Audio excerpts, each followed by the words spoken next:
Part 1. A glint on the tile snagged my attention as soon as I stepped inside. The lights were still off. Only a slim band of early sunlight sliced across the cool bathroom floor, making everything look sharper than usual. Instinctively, I paused mid-step, wary of treading on something sharp, old habit from being married to Vanessa, since little things always seemed to end up where they didn't belong. But she hadn't mentioned dropping anything that morning. Crouching down, I traced the sparkle to a small foil disc, no bigger than my pinky nail. It was instantly familiar, the kind of backing you peel away from a pill blister pack.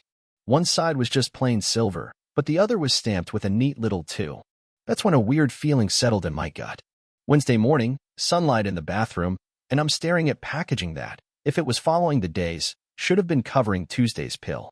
I wasn't taking any daily meds, never needed more than the occasional aspirin, and at 35, I just passed my last checkup with flying colors. Vanessa, far as I knew, didn't need medication either. We'd both been told, "You're in great shape," by the doctor last month. So why did I find a pill backing marked 2 on our bathroom floor, right after Tuesday? Maybe it was just trash that got loose, stray packaging, something we dropped without thinking. But a cold knot started tightening in my stomach. Years ago, the only pills in our house were Vanessa's birth control. Back then, it was just the two of us and a lot of decisions about the future. That changed after my vasectomy. When we agreed no more kids, she said she'd stop the pill since it wasn't necessary anymore. I remember that conversation, her relief, the sense that life was about to get a little simpler. But now I was holding a piece of a daily pill pack. If Vanessa was still taking birth control, it didn't make any sense.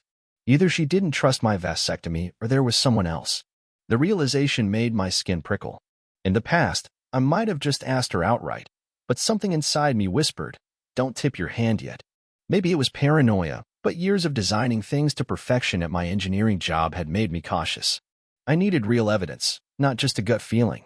Trying to act normal, I put the foil back exactly where I found it, left the bathroom untouched, and drove to work like it was any other Wednesday. Only my mind was spinning in circles, digging for answers I didn't have. Instead of focusing on contracts and deadlines, I started Googling private DNA test kits, hidden voice recorders, and miniature cameras. I even looked up phone cloning software, stuff I never thought I'd use. It felt gross, but the need for clarity outweighed everything. We have 2 kids, James is 5, Sonia's 3. I'd never questioned for a second that they were both mine. But suddenly, even that certainty started to crack. If Vanessa was hiding something about the pills, what else might she be keeping from me? I felt nauseous as I ordered DNA kits, tiny cameras, and a couple of voice recorders to stash around the house. A part of me hated every second, but I told myself this was about truth, not revenge. I needed hard facts before I did anything that could break my family. The next few days crawled by as I waited for the packages to arrive. I tried to keep things routine, watching Vanessa's habits closer than ever. She acted like her usual self, no random nights out, no changes in her schedule. Our intimacy stayed steady, nothing out of the ordinary. Once or twice a week, sometimes squeezed in before the kids got up. She didn't start using new perfume or switch up her wardrobe. If there was another man, she wasn't leaving obvious tracks. Friday morning, my phone buzzed at work. The packages had landed. I'd had them delivered to the office, just in case. Didn't want to risk Vanessa spotting a weird box at home. That afternoon, I left early, faking a light day, and slipped into the house while our sitter, Claire, was making the kids' snacks. I hurried upstairs and hid cameras in the bathroom, living room, and bedroom, just the main spaces where anything suspicious might show up. The bathroom was the key one. I wanted to see if Vanessa was still taking those pills. After bedtime, I managed to get cheek swabs from James and Sonia for the DNA kits, pretending it was some new game with Daddy's funny Q-tip. I swabbed myself, too. The samples went in the mail right away. The lab promised results in about 48 hours after receipt. That evening, everything seemed totally normal. Vanessa came home at the usual time, talked about her job, the kids, what to watch on Netflix. I felt like an outsider looking in, trying to keep my voice steady, my face calm. Once she ducked into the shower, I slipped outside and placed a voice recorder under the seat in her car. Back inside, I used a backup phone to quietly clone her texts and emails, just in case. Honestly, I expected to find at least a hint, something flirtatious, or some number I didn't recognize. But her messages were shockingly clean. No late-night texts, no strange calls, no pet names from unknown numbers. Maybe I was losing it. Or maybe Vanessa was a lot better at hiding secrets than I thought. Part 2.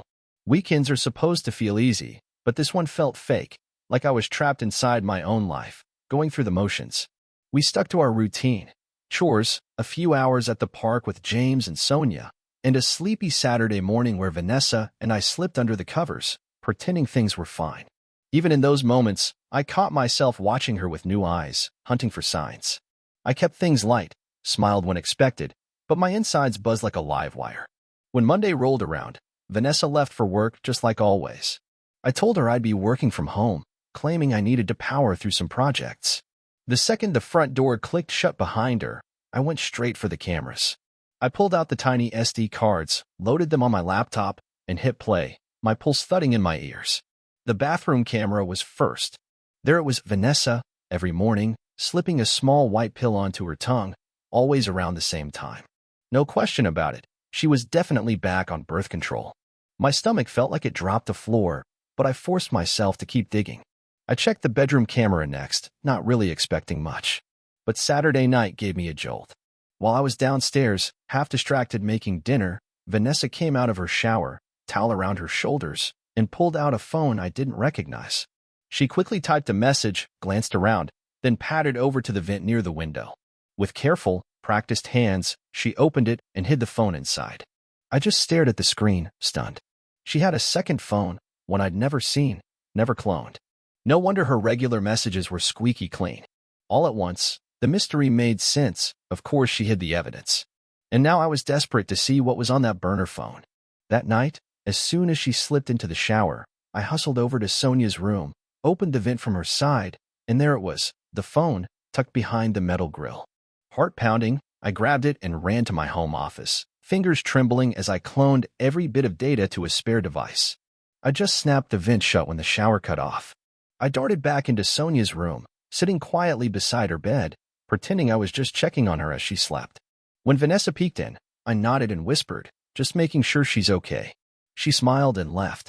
The next morning, back at the office, I shut my door and plugged in the cloned phone. Within seconds, my worst fears were staring me in the face. The texts were graphic, nothing subtle about them. Vanessa and another man, talking about meeting up in hotels, joking about how oblivious I was. They even mentioned working around my travel schedule. There wasn't a single name, just initials and inside jokes, but that almost made it worse. I had a sick feeling it was someone she saw every day at work. Tears blurred the screen. I didn't even hear Michelle, my secretary, knocking until she quietly opened the door and found me slumped over my desk, shoulders shaking. She didn't ask permission, just locked the door behind her, handed me a box of tissues, and waited. Usually, she was all business, mid-40s, ironclad tough, but now she looked at me with genuine concern. What happened? She asked, her voice gentle. Somehow, I told her everything, the foil in the bathroom, the hidden pills, the secret phone, the cameras, the DNA swabs. I felt ridiculous and exposed, but Michelle just listened. She nodded. All right, Gary, first step is getting the truth. Then we act. For now, you're booked on a last-minute trip to our Portland branch. You'll be gone until Thursday. If Vanessa asks, it's an emergency. We don't want her getting suspicious because you're hanging around too much. I blinked at her in disbelief. She'd already texted Vanessa from my phone, letting her know about the supposed crisis. Vanessa's reply popped up a minute later. Hope everything's okay. Let me know when you're home. Michelle didn't stop there.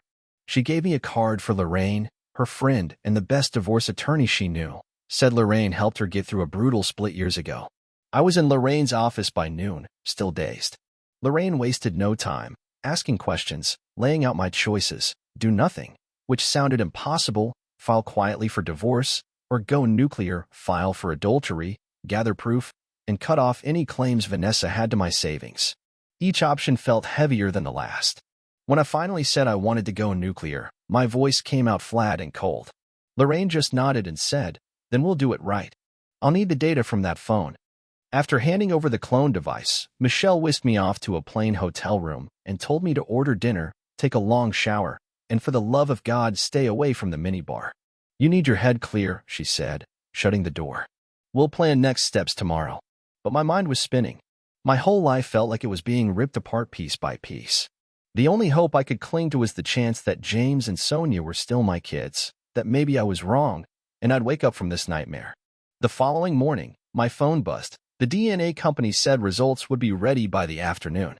I couldn't bring myself to check. Michelle must have sensed it. She took my phone, glanced at the site, and shook her head. Not up yet, she said quietly, handing it back. We'll try again in a few hours. Part 3. I had no choice but to shift into survival mode. Michelle quietly reminded me that over 100 employees and their families depended on my decisions. If Vanessa managed to wreck me financially, the company could fall apart. Those people might lose their jobs because of my personal disaster. That sobered me up. I forced myself to approach the mess like the engineer I was, cool, methodical, and strategic.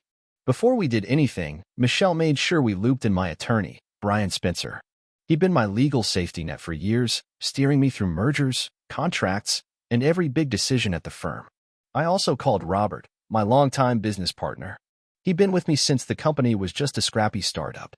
We'd built the whole operation side by side, and now, with everything in jeopardy, I needed his help. Brian reminded me of our ironclad prenuptial agreement.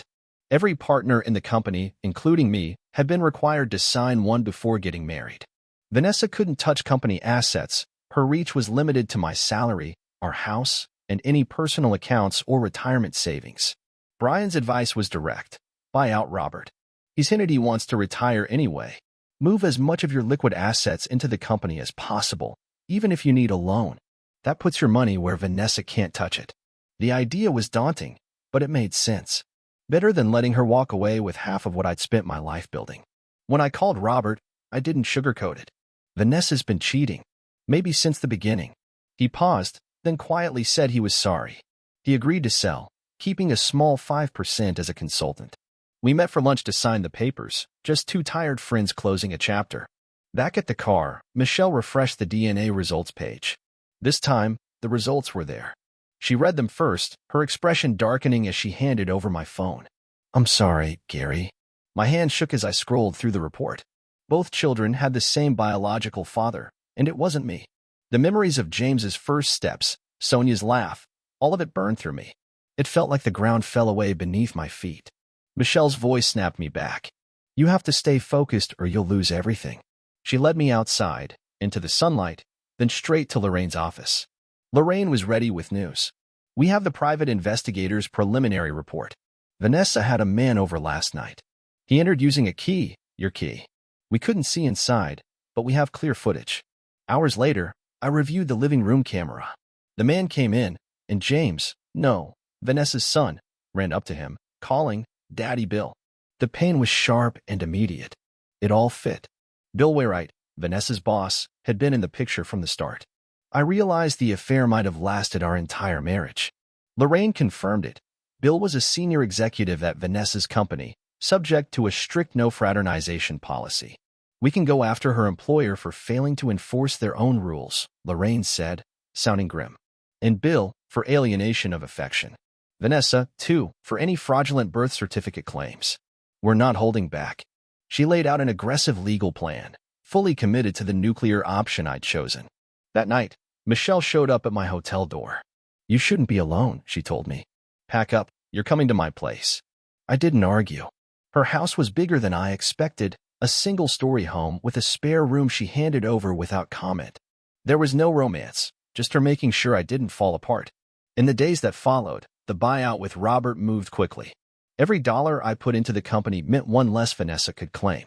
I cashed out my 401k, paid the penalty, and prepped to refinance the house.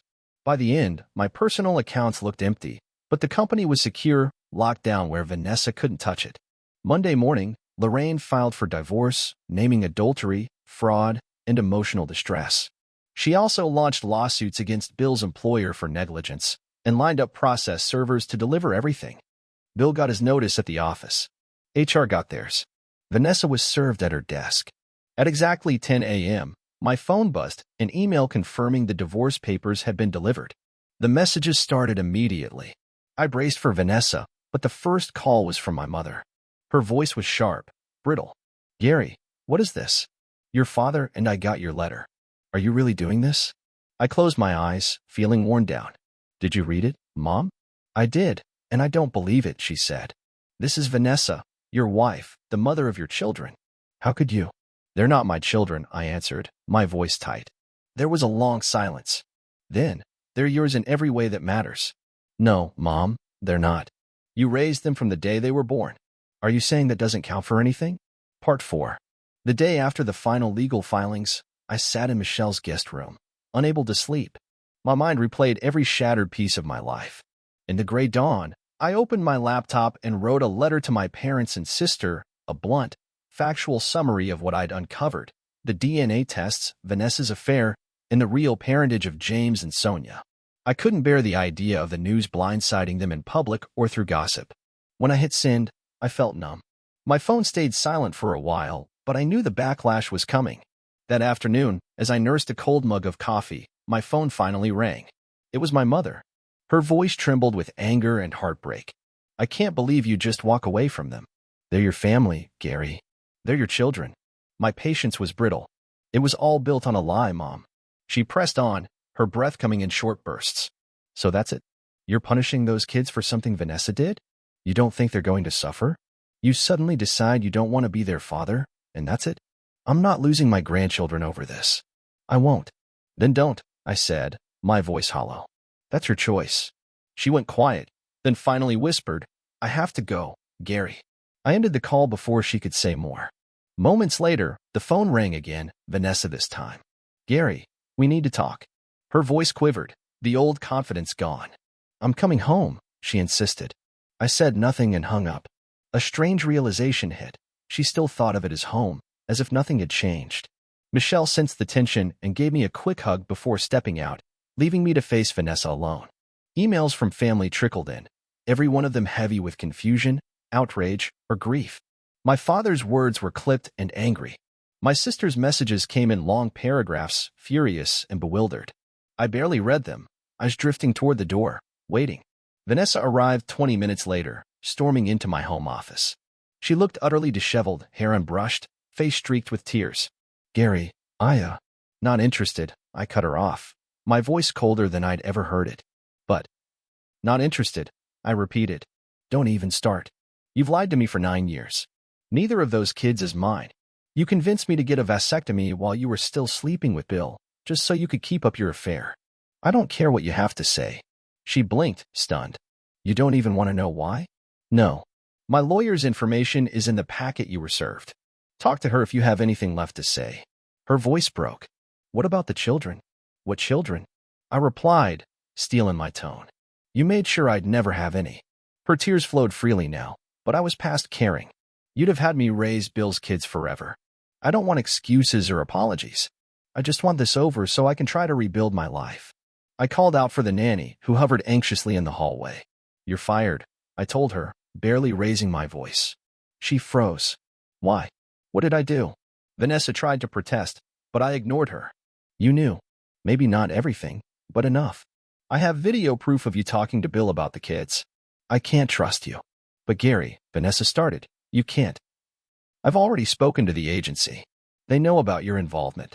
If Vanessa wants to keep you, she'll have to pay you out of her own pocket. You're off the books, and agencies talk. The nanny's face turned pale. She gathered her things and slipped out, shoulders hunched. Vanessa glared. Did you really have to do that? She didn't deserve. You're still talking, I muttered, not even looking up. Pack your things, take your kids, and get out of my house. This is my house too. Not according to the deed, I said. Until the court says otherwise, you're not welcome here. She flinched. That's when James wandered in, clutching his favorite car. Mommy, Sonia fell down. Vanessa wiped her face and hurried out to find Sonia. I closed my office door, shutting out the sound of packing and quiet sobs. 10 minutes later, Vanessa returned, Sonia in her arms. Are you going to say goodbye to E? Don't say it, Vanessa. She's not my daughter. He's not my son. Take them to Bill. Let him finally take care of his own kids. They're nothing to me now. She stared at me, silent, then turned and left. The front door shut behind them with a hollow thud. Alone, I crumpled at my desk, the weight of it all breaking me. Sobs came in waves, and I didn't even notice when Michelle quietly slipped in, her presence calm and steady, waiting for me to come up for air. Part 5. I finally broke down, the tears unstoppable. Michelle sat beside me on the bed, holding on until the storm passed. Her calm was the only thing that kept me anchored while I listened to the hollow ache of the house. We heard the car outside, the slam of the door, then silence. My phone buzzed and buzzed, family, lawyers, probably Vanessa herself, but I ignored it all for once. I wanted to vanish, leave the whole nightmare behind. But Michelle was relentless. "We're not done yet," she said. "There's more to secure." She rattled off the remaining steps, finalizing the HR lawsuit, finishing the financial firewall, keeping every dollar safe from Vanessa's reach. A few hours later, the next move came from Vanessa, an email that she'd filed a restraining order claiming emotional harm. It barred me from my own house until a court hearing. It was a dirty tactic, and I knew it was her lawyer's doing, designed to make me look dangerous. Lorraine responded immediately, reminding the judge that I was the one who'd installed the cameras, uncovered the affair, and gathered all the evidence. The judge tossed the order in days, and Vanessa moved in with her parents. Meanwhile, Bill's world was crumbling too. As I learned from the investigator's earlier report, Bill had a wife of his own. Her name had come up once or twice in company directories, and she'd shown up at a few of their firm's public events. When Bill's company discovered he'd broken their strict no-fraternization policy and fathered 2 children with Vanessa, he was fired immediately. Lawsuits exploded from every direction. Eventually, Bill's employer settled with me for a hefty sum that nearly wiped out my debts. Bill himself had to settle for alienation of affection, his check helping me pay off the loan I'd taken against my pension. None of that dulled the real pain. What gutted me most was James and Sonia. They weren't mine by blood, but I loved them anyway. Still, every time I pictured their faces, Bill's shadow stood behind them. I stayed away, telling myself they'd move on, but I knew deep down that was just another excuse to spare myself the pain. Vanessa kept calling, texting, pleading with me to stay in the kids' lives. I ignored her. Weeks blurred together. I sold the house at a loss. There was no way I could keep living in a place haunted by lies. For a while, I crashed in Michelle's spare room, both of us careful to keep things strictly platonic. At the office, she was all business. After hours, she checked on me: food, sleep, basic human needs I'd forgotten how to care about. Then, on the day the divorce papers arrived, I sat at my desk and tore open the thick envelope. The decree inside set me free from Vanessa, from the lies, from the wreckage of my old life. The relief was a dull ache, tangled up with grief for the kids I'd lost. That same day, Michelle called. Her voice was soft but urgent. "Gary, you should hear this from me. Bill Wainwright is dead. His wife found him with Vanessa again. She shot him." For a second, I just sat there, stunned. The pieces clicked. Bill's wife, who'd stayed mostly in the background, who must have suspected something all along. I didn't know if what happened was justice or just another layer of tragedy. Either way, I felt nothing for Bill, not pity, not sadness, nothing at all. Michelle didn't judge me. Instead, she walked in and handed over another envelope. This just came: Bill's final settlement. The last payment. The check inside was enough to clear the last of my debts. I finally exhaled, a long, shuddering breath that felt like the end of a storm. My marriage was over. My illusions about family and fatherhood had been blown apart. The man who wrecked my life was gone. And for the first time, I wasn't chained to anything anymore. Strangely, it wasn't victory I felt. It was emptiness and a glimmer of something like hope. Michelle watched me for a moment, then closed the office door behind her and walked straight over. She kissed me, steady and unafraid, as if we'd already lived through the worst together. When she pulled away, my heart hammered for a new reason entirely. She smiled. 9 years I've been looking out for you. You never crossed a line, not once, not even at your lowest. If you'll let me, I'd like to show you not every woman lies. Not every love story ends in heartbreak. All the years of her loyalty flashed before me, the professionalism, the fierce defense, her steady presence. I thought back to what my doctor had said about vasectomy reversals. Maybe I wasn't done being a father after all. I looked at Michelle, a real smile breaking through. "So, how many kids do you think we should have?" My voice was rough, but there was hope there too. She laughed, her eyes shining. "At least 2, she said, squeezing my hand. "But let's just see where this goes." For the first time since the nightmare began, I wasn't trapped by grief or anger. I'd lost so much, but maybe it was the price for a real shot at freedom, and maybe, finally, a chance at real love. The end.